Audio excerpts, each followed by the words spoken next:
You're listening to Parasearch UK Radio. News, views and reviews from the world of the paranormal from across the UK and beyond.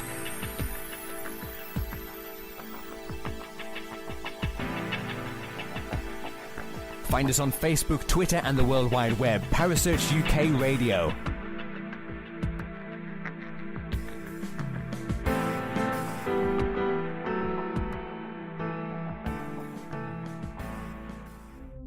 The views and opinions expressed by presenters and guests are their own and do not necessarily reflect the official policy or position of Parasearch UK Radio or its affiliates and sponsors. Listener discretion is advised.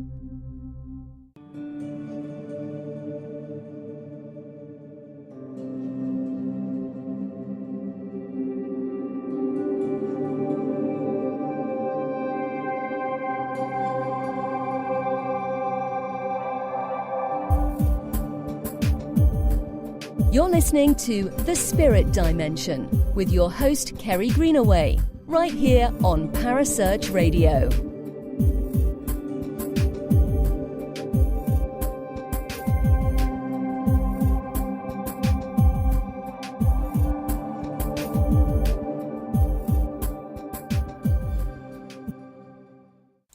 A good evening and welcome to The Spirit Dimension. My name is Kerry Greenaway, and as always on a Sunday evening I bring you something a little different regarding the spiritual and the supernatural.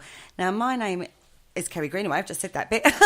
I've got Clare Hinks in the studio with me. I'm a little confused already. Good evening, Clare, how are you? Evening, Kerry, I'm fine. I hope I'm with you. Yes, no, you're definitely with me.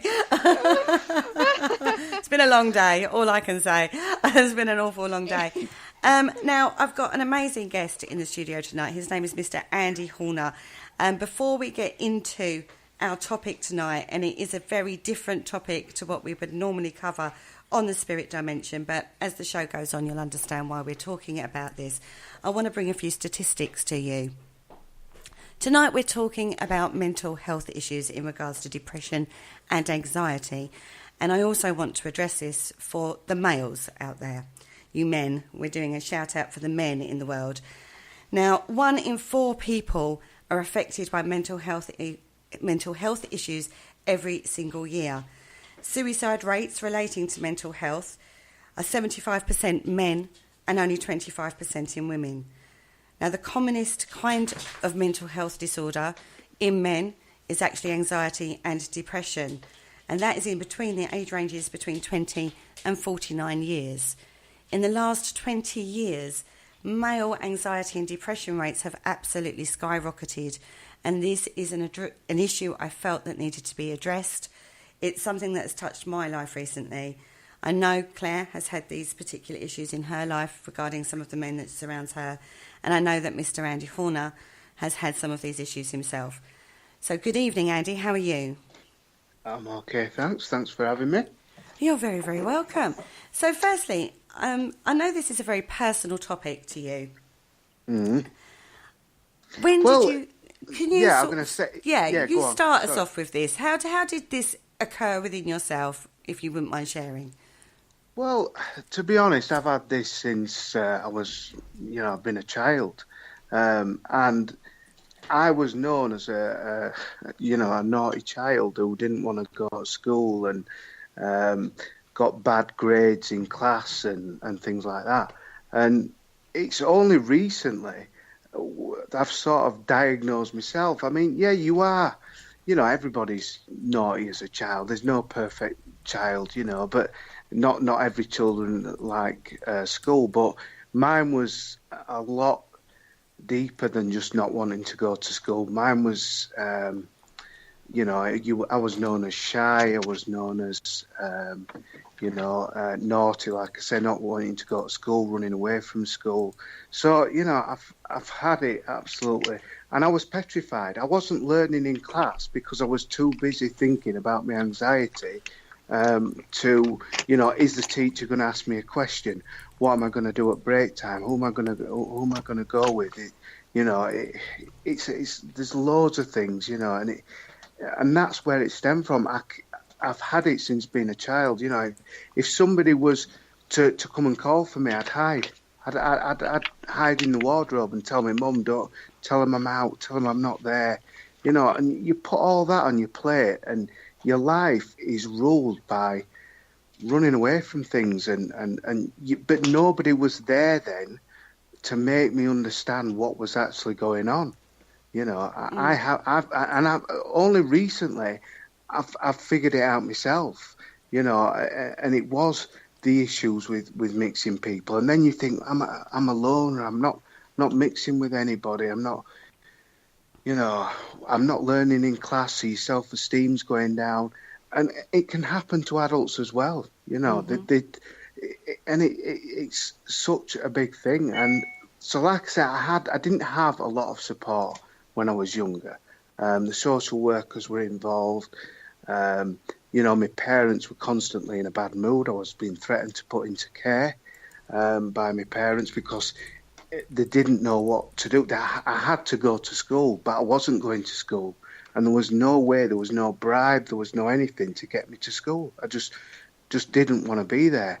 And it's very dangerous when you're in a situation, especially nowadays, when kids have got the mobile phones and they can pick all sorts of stuff on the internet. It's a lot more, I didn't have the resources that probably people have now to, people do think all sorts but I was, back then it was totally different. Mental health didn't really exist, but now it's a lot more serious, I think, and it's getting younger with children now as well. Well, it's being talked about a lot more now. It's becoming more acceptable now to talk about mental health issues, I think.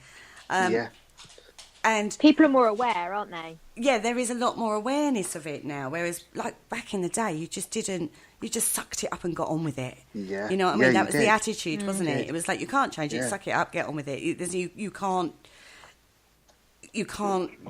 wallow, I suppose the expression would have been back in the day. Do you know what I mean? And I think especially if you were a boy, I think it's typecast, don't you? Like, oh, you're fine, you're a boy, man up. Mm-hmm.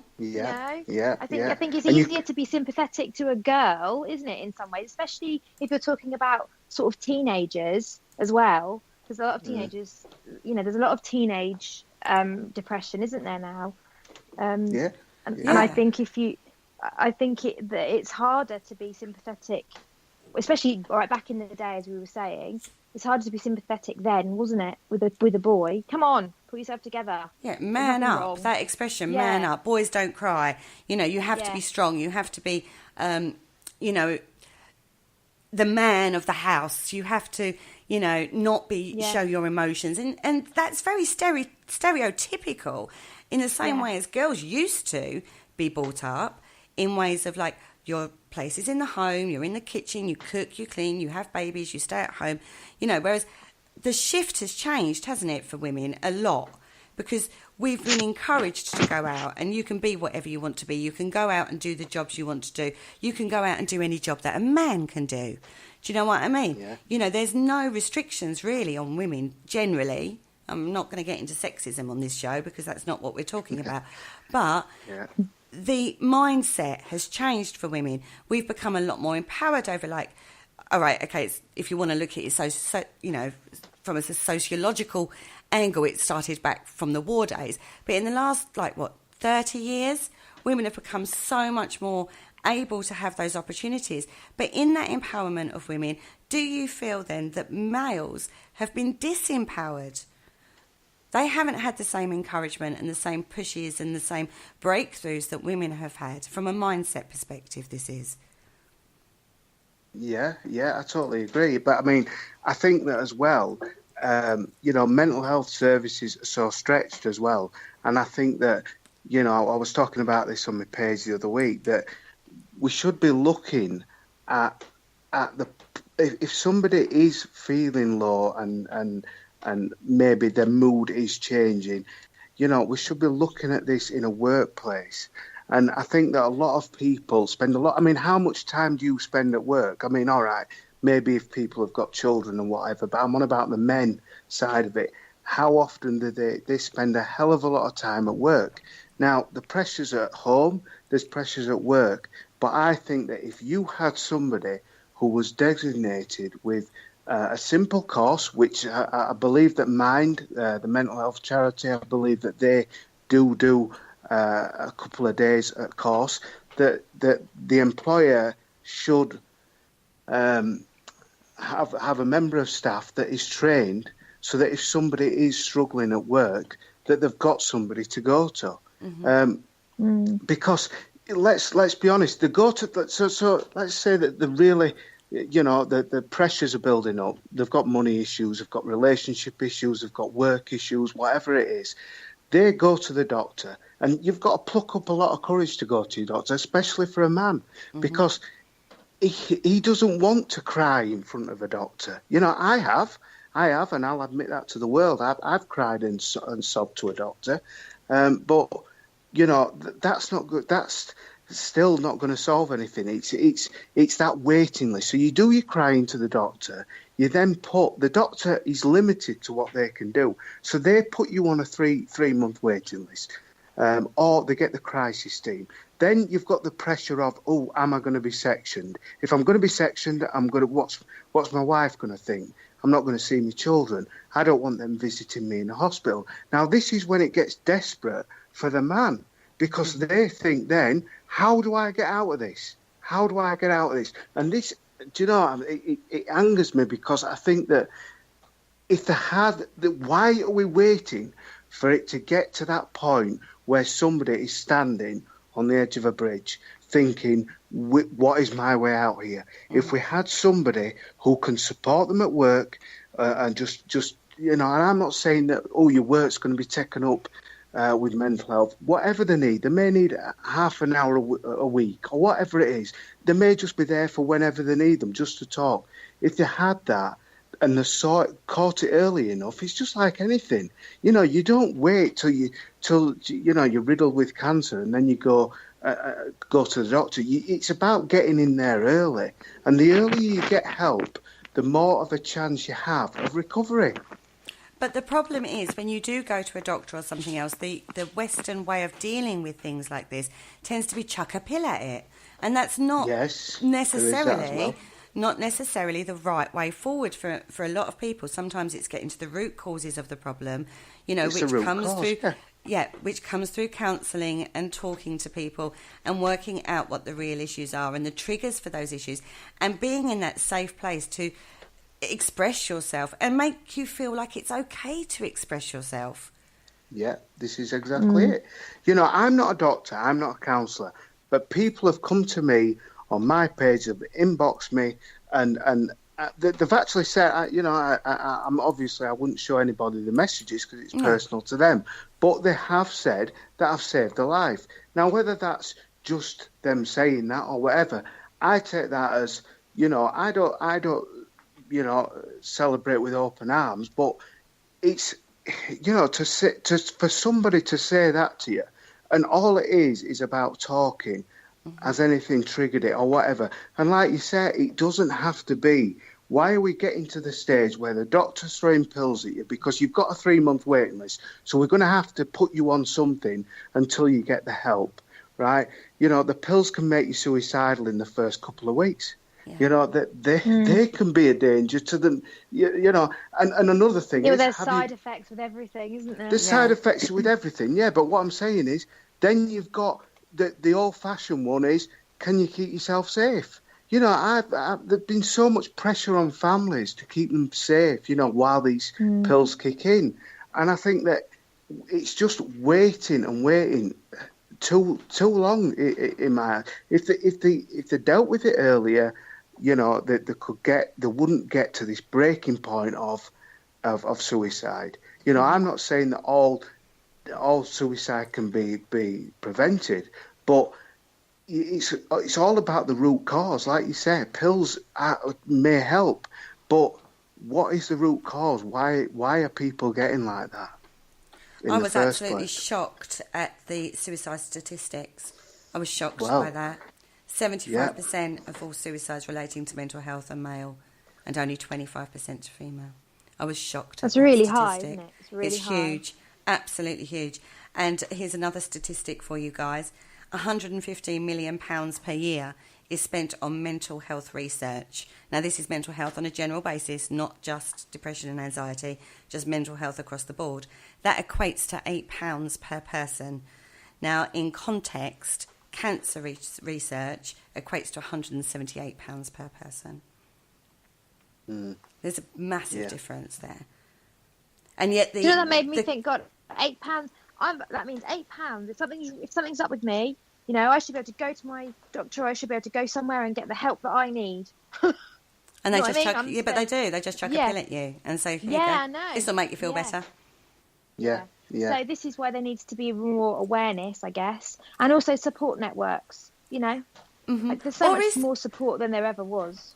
Playing devil's advocate on this, though, a GP, you know, your doctor, is between a rock and a hard place. Really, he only has so many resources, and his knowledge is a physical healing, and in his viewpoint, it's a imbalance in the brain, and will give you a pill that will readdress those hormones and serotonin levels and stuff like that in the brain, and that will help you feel better. And then we hope that life moves on, and you'll not feel so depressed, and then you'll feel like you don't need the tablets, and you'll be fine about it. But nothing's been done to deal with the root issues. But how much responsibility, so I'm playing devil's advocate on this, how much self-responsibility is in this? You feel bad, you know you have an issue. How much self-responsibility is in this to get that help? And women, like I say, we have a better support network in our friends in regards to all of us girls have generally got a best mate that know all the good bits, bad bits, indifferent bits, you know, about us. And we can openly talk to that person about how we're feeling. How many men can do that with their male friends? Well, yeah, very rare have I spoken to any men about my illness. I mean, you know, I have got, I mean, luckily for me, I have got people at work, managers who are supportive, and they know I've come clean with what I've got, you know, and they have supported me with that. You know, not everybody's the same. People, this is the danger with the employers, you know, it's the fact that do they feel they can talk to a male about it? You know, because if that male or whoever it is says the wrong thing, then that can, you know, we all know that words are very powerful. Words can destroy somebody's life. And just as, you know, somebody hits you in the face, yeah, you've hit in the face and that's it. But a word, some of the words that, you know, it's just horrendous, you know. And that's a dangerous thing. And this is the thing with going back to the doctors. Every doctor's different as well. They're not mentally health trained. They have very little knowledge on whether somebody's, you know, telling the truth or you know, how do you know? Because it's not a physical illness. And this is the thing. It's very difficult because one day you can be smiling, happy. The next day, you know, you're not smiling and happy. Your mind's elsewhere. Your mood's low. I mean, let's put a car on the road without no fuel. It's not going to go anywhere.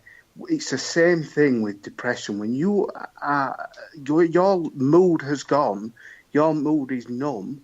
You know, you physically, you just do not want to do anything. And you still have to go to work. You still have to do whatever. And this is the danger of people are scared of losing the jobs. That they're trying to carry on going to the jobs, but, you know, trying to put on a front to the work colleagues and everything like that. And it can be a very lonely place. Because, like you said, if you don't know who to turn to, you're in a dangerous situation. You know, not every partner is supportive. True. You know, so if they're not supportive and your employer's not supportive, then where does that leave you if you cannot talk to anybody or if you're on a 3-month waiting list? you're in a very risky place, you know. Children, I've known, and this really shocked me.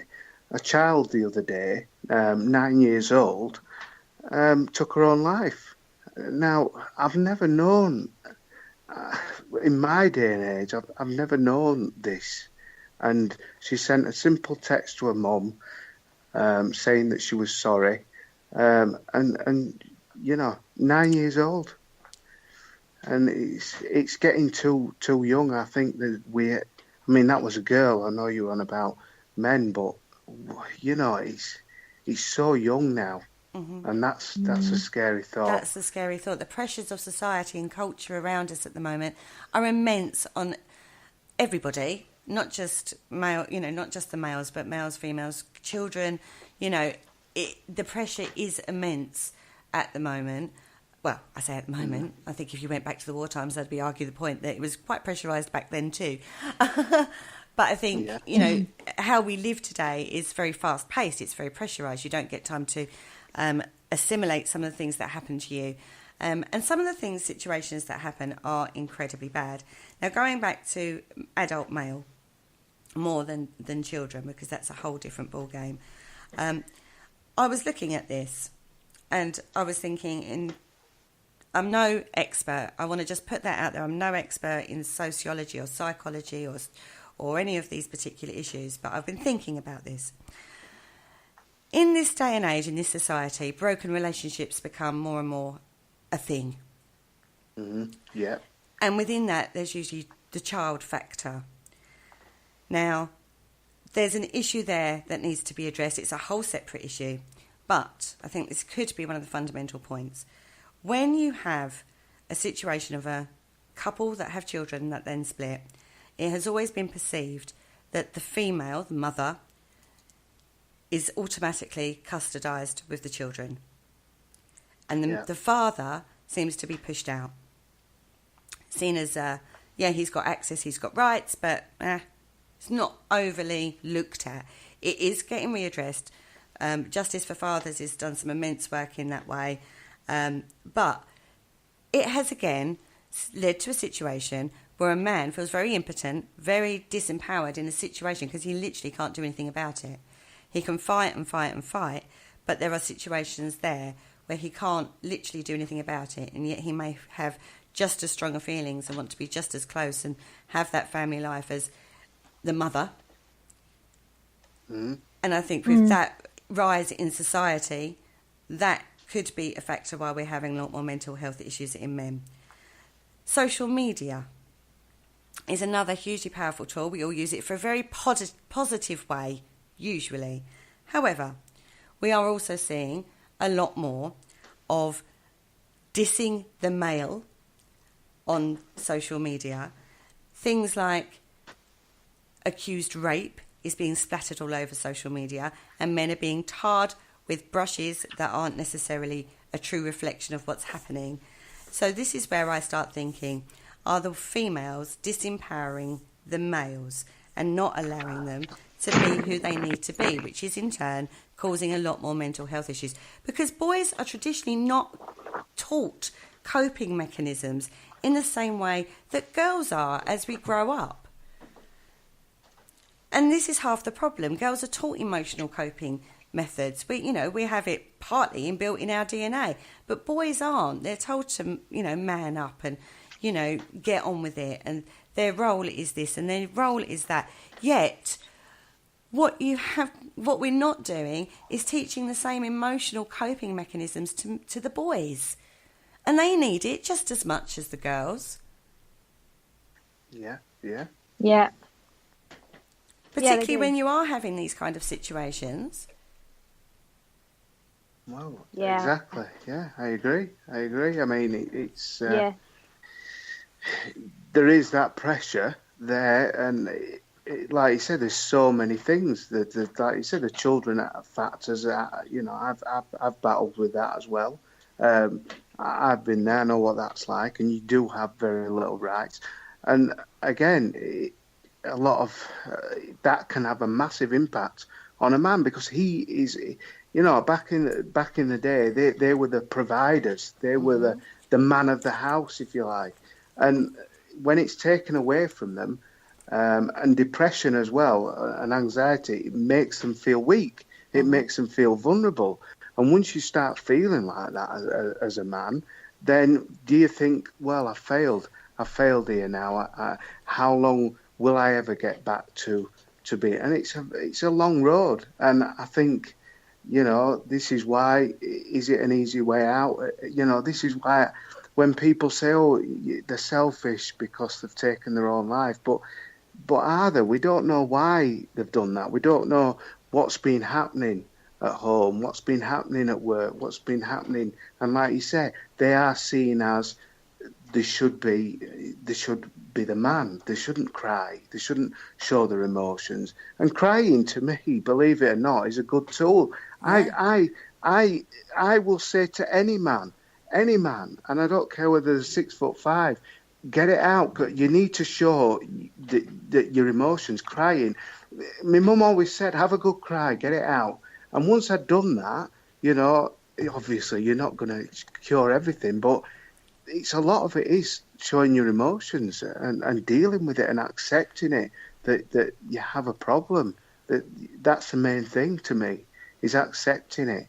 Once you accept it, then you can accept the help. If you're not going to accept that you've got depression or anxiety and you just think, you know, I want it to go away, then that's not going to happen. You have to deal with it, and you have to get the help. And it's not a sissy thing to do by asking for help, by having a cry, by telling somebody how you are. Gone are the days of that with men now, and I'll say that to any man. You know, you haven't lost. You know, you're not weak by crying. You're actually stronger by crying, because you've accepted that you've got a problem, and you're accepting that, you know, you have got the emotions. And a lot of people, to be honest, won't think of you any differently than if you had a cry.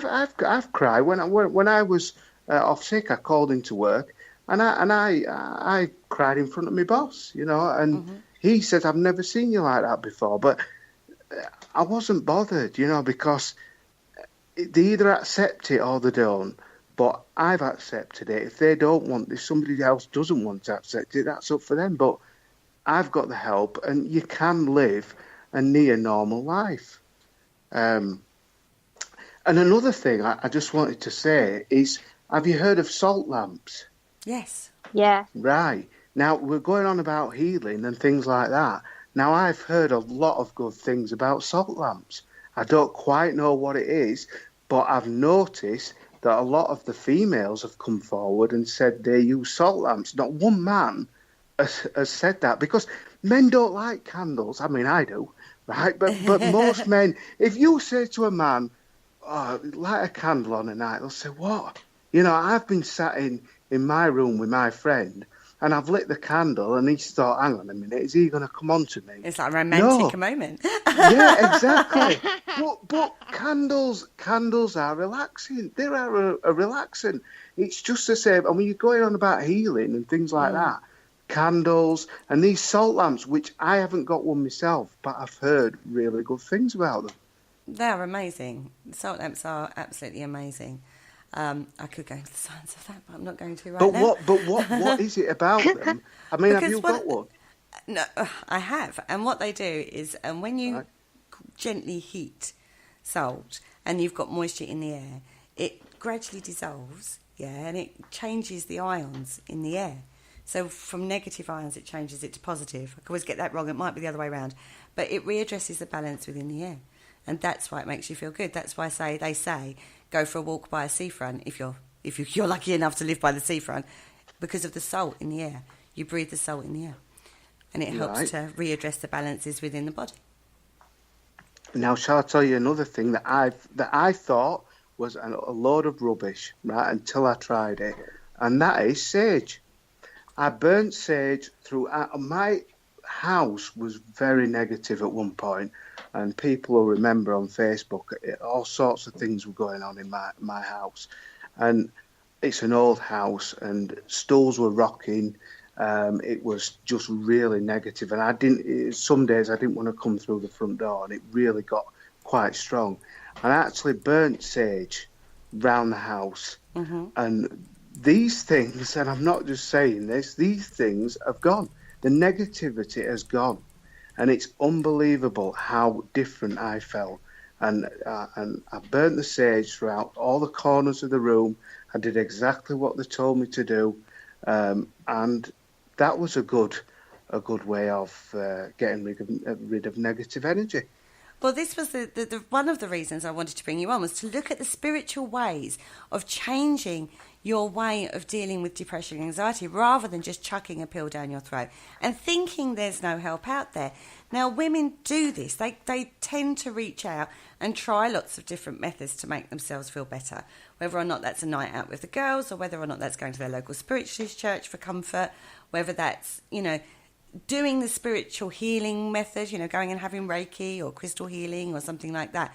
Men don't seem to do that.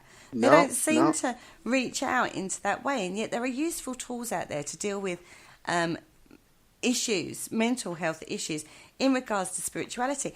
And it can help you change your mindset. It's not going to cure the problem, but it's going to give you coping mechanisms that make it easier on a day-to-day front. Because in a funny kind of way, you're making a positive step for yourself.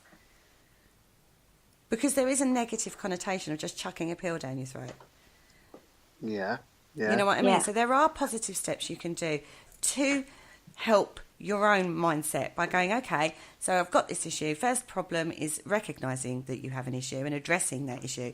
The second will be trying, and it's so difficult sometimes, guys. I really do appreciate that. Anybody who suffers depression and anxiety, please don't get me wrong. I completely understand. It just getting out of bed in the mornings is sometimes a feat in itself. So don't think I'm trivialising this issue at all, because I'm not. But sometimes you have to take the bull by the horns and just try and do something to make you feel better. And spiritually, I found I suffer from anxiety myself. Believe it or not, suffer from anxiety. And I have major panic attacks on occasions, as Claire knows.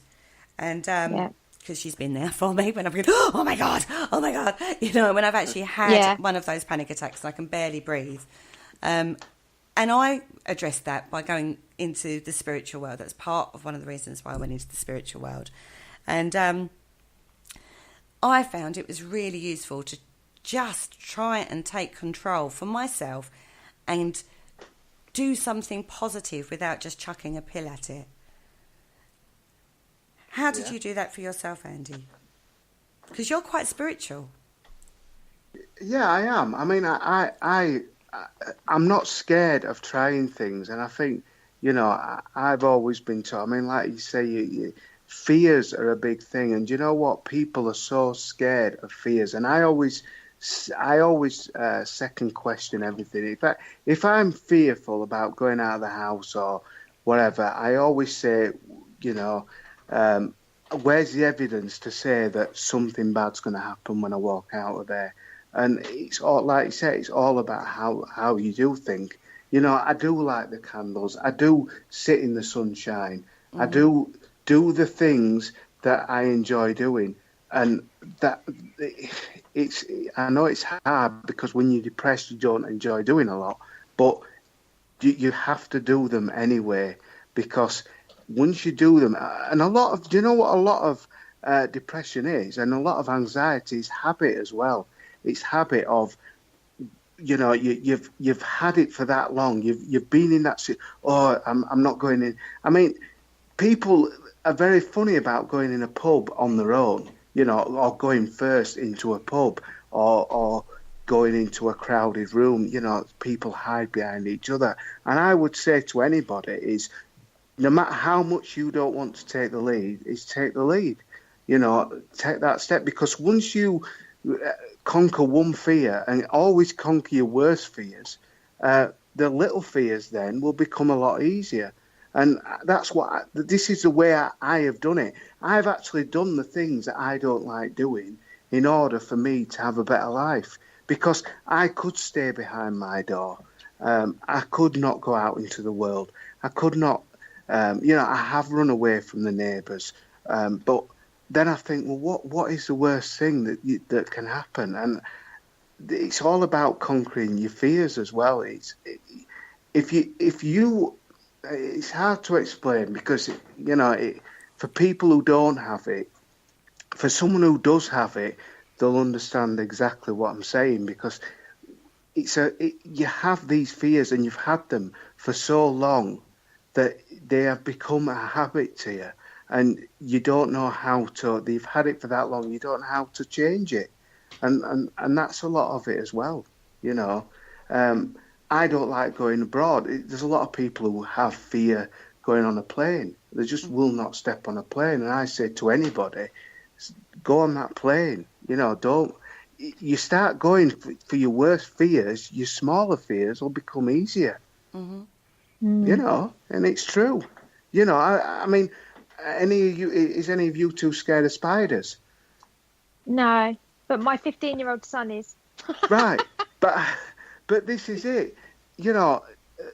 Just pick the spider up, and at the end of the day, I don't mean a tarantula, I don't want to kill anybody, but, a normal spider, if you pick it up, you will find that it'll probably just crawl along your hand and go out. And this is a lot of it. There's a lot of it. It's our mind makes things 10 times worse than they need to be. They do. Yeah, they do. overthinking is horrendous. When you have anxiety or depression, the overthinking you do on things. We was talking earlier before the show went live, and sometimes, like you said yourself, if you have an event coming up, it could be weeks, sometimes months, depending on how far away the event's been planned. I'm already working myself up for an event.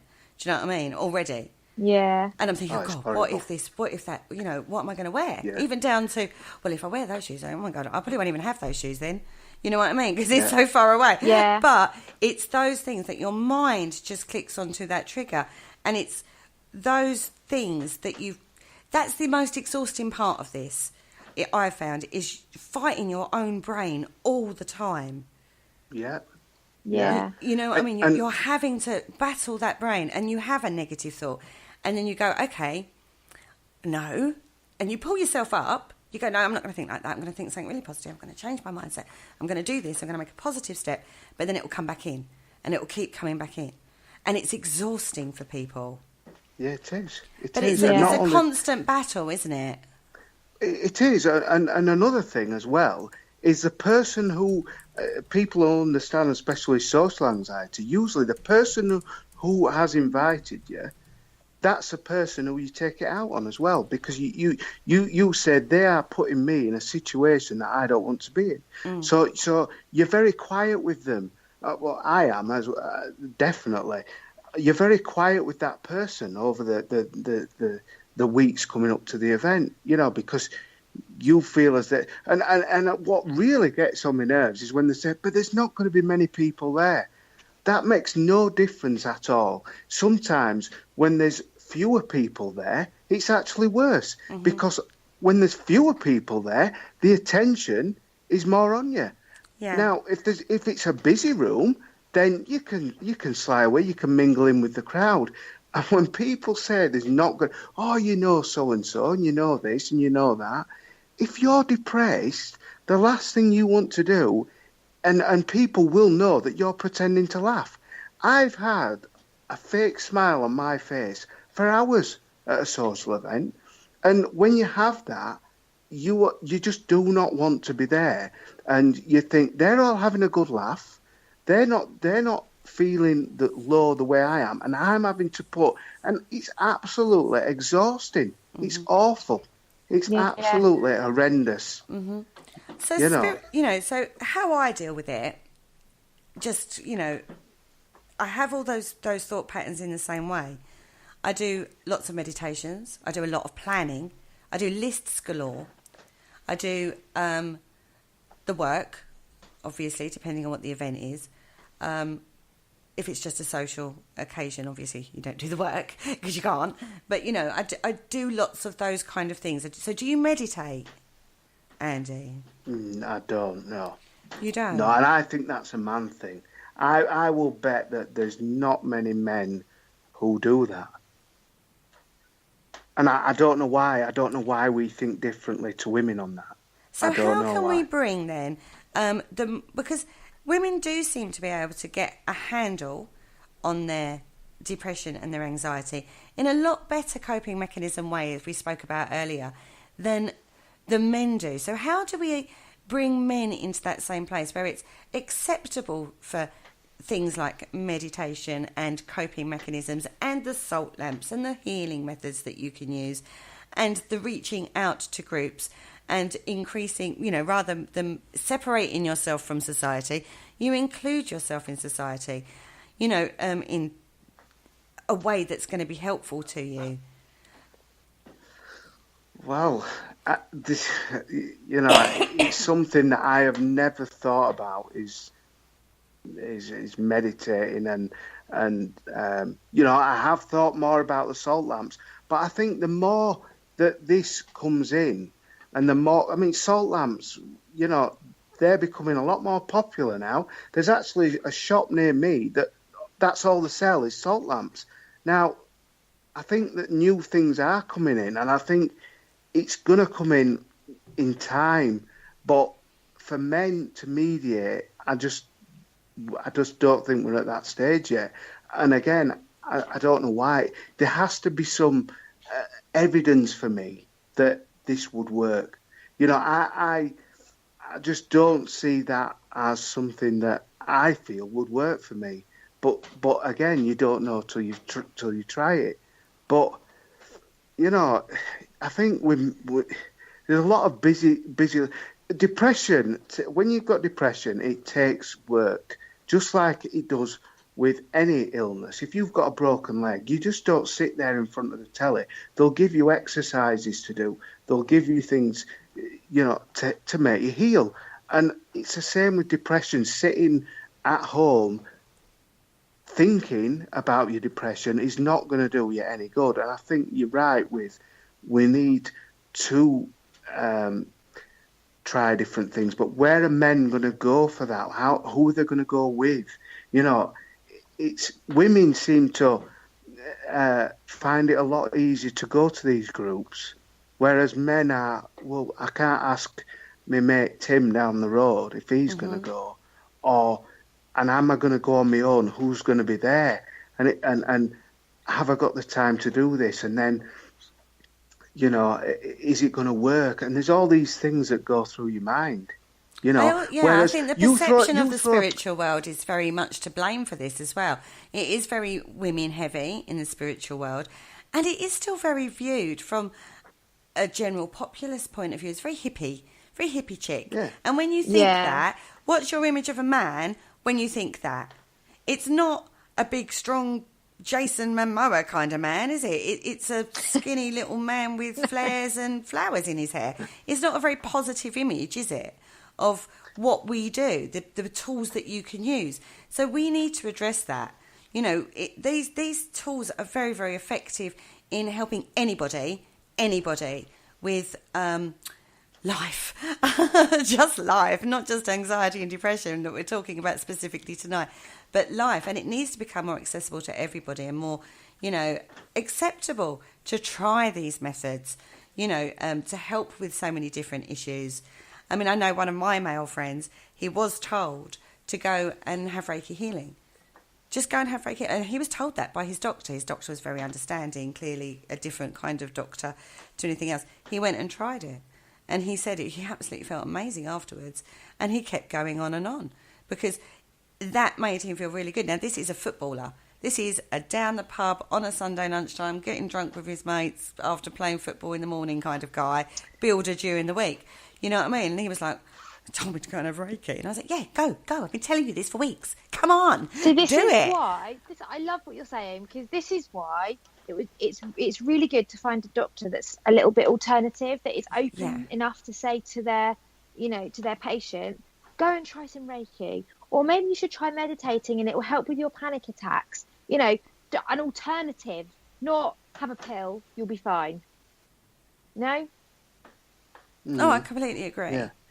Yeah, but I think with the problem with the pills out, when you've got a job and, you know, you have to go and you have to put the bills, you have to keep paying the bills and you have to keep supporting your family, that, you know, the pills, you know, I suppose, I think lazy option's the wrong word, but it's an easier option, if you like, than, you know, going and trying this, what you're on about. You know what I mean?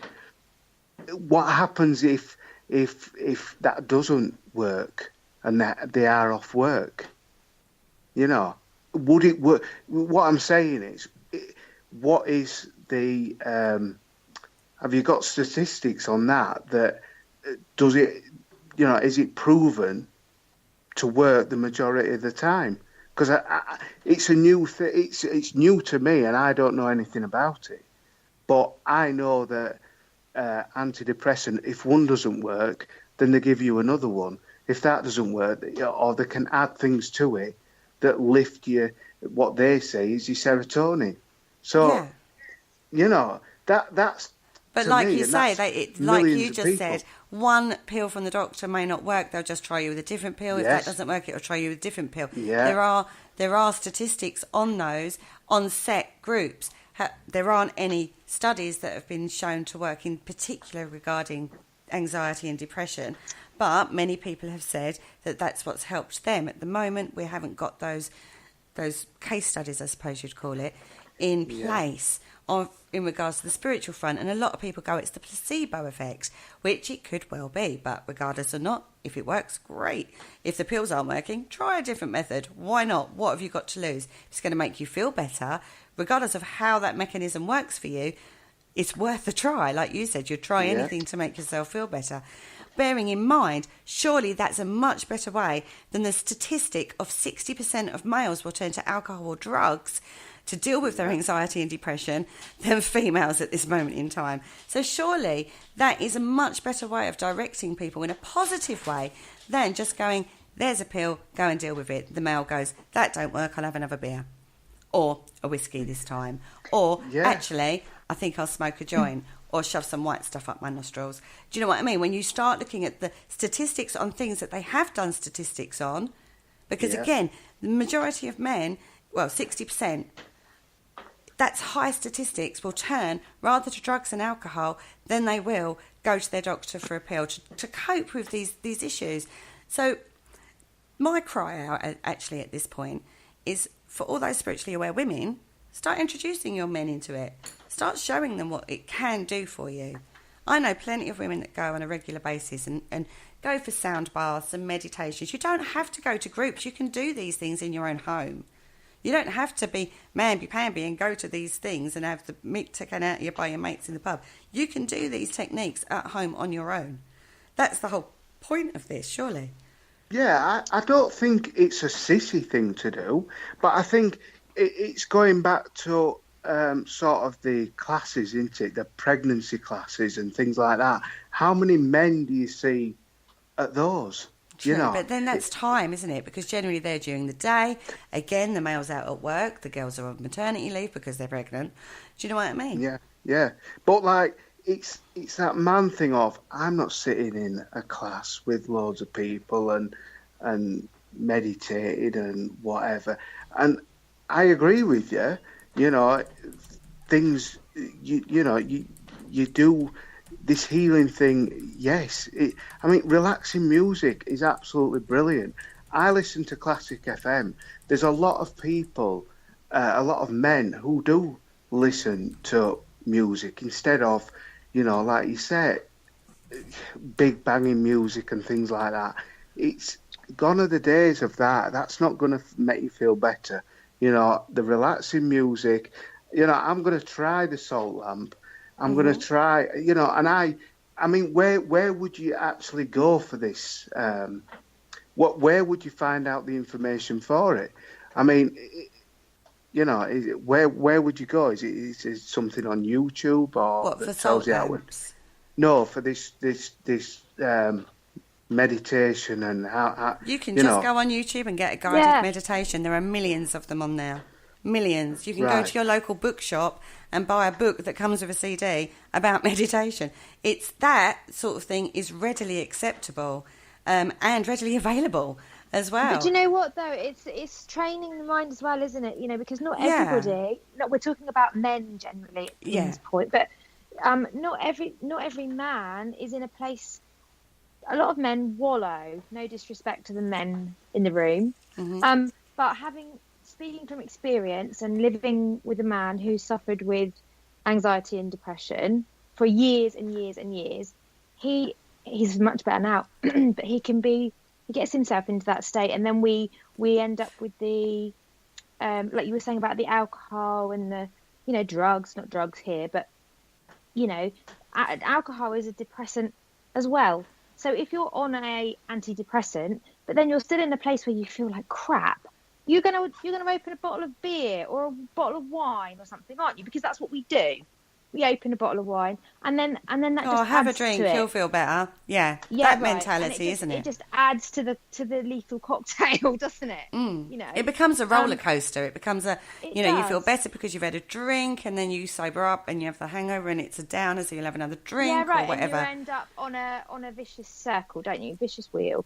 But I think unless you it's just my opinion, but to have somebody close to you or as part of your support network or something that is a little bit more spiritually minded than maybe you are would help, because not every man is going to think, unless the doctor says, go and get some Reiki, that will really lift your energy, or something like that.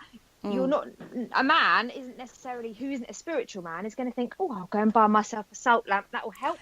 Yeah, it's about awareness. Exactly, it's about bringing awareness and acceptability. And acceptability for that. Yeah, exactly. So I think it's really difficult, isn't it? And the mind is such a powerful thing. Anyway. God, yeah. And once you're down there, like unless you've got something to bring you up. I mean, so the man in my life that I'm talking about actually had a little bit of counselling, and they taught him a breathing technique to help him with his panic attacks, his anxiety. And this is going back several years, 3 or 4, 5 years ago now, and he still uses that. And he says, he used to wake up in the middle of the night. He controls that now because of the breathing technique that he's being taught. Do you know what I mean? So, but how many people are out there that aren't having that? Where can we send them? What can we do? Just make it more aware. Talk. There's plenty of spiritually aware women out there, and men. I know there are men out there spiritually aware, but generally it tends to be more female-based. Talk. I mean, breathing techniques are used within meditation as well. So that tool is brought forward and used in several ways. Breathing techniques are incredibly powerful, and all these things are very useful in dealing with it. One thing I would like to say, though, is I have, in looking into some of the things I looked into in regards to depression and anxiety, was your mind is working at too fast a pace that you can't focus. You can't concentrate. So to actually sit down and say to somebody, just have a little meditation, you'll be fine. That in itself, can't it? Exactly, that in itself is not always going to be helpful or easy to do, because you're going to sit down and try and do it and you think, oh my God, I'm failing at this because my brain is going, I can't close I've got to think of nothing, but all I can think of is this. Do you know what I mean? So your brain, again, it's trying to gain control over your brain, and that is the biggest struggle. And like we said earlier on, it is absolutely exhausting. And us women are quite good at distraction techniques because we've got a lot more, with kids and work and this and that and stuff like that. Yeah, right. We have that. We have to carry on thing, don't we? We have that. We have that in us. The carry on. We have to keep going. Whereas men, I don't think have made that step yet. No, they haven't quite done that step yet. And this is very general. I know there are exceptions to every single rule, but it's having that strength to try and focus your mind on something else. And once you start doing that, you start gaining that control over your mind, so that when you do sit down and have a meditation, you've already gained some of that control. So breathing techniques are incredibly important in the early stages without adding the meditation into it. Concentrate just on breathing techniques. I mean, there's EFT, tapping. Have you ever heard of that one?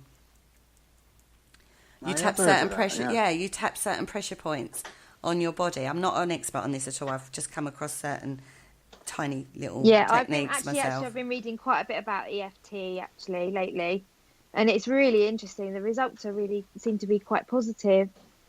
But it's to do with the meridian lines on your body, like on your the little space between your nose and your top lip. That's one place. Under your eye, the top of your head, your karate chop on your hand.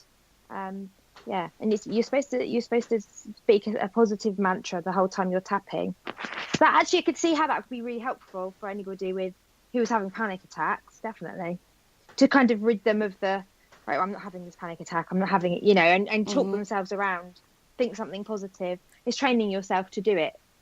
But again, as we've said, the mental health issues are incredibly complex.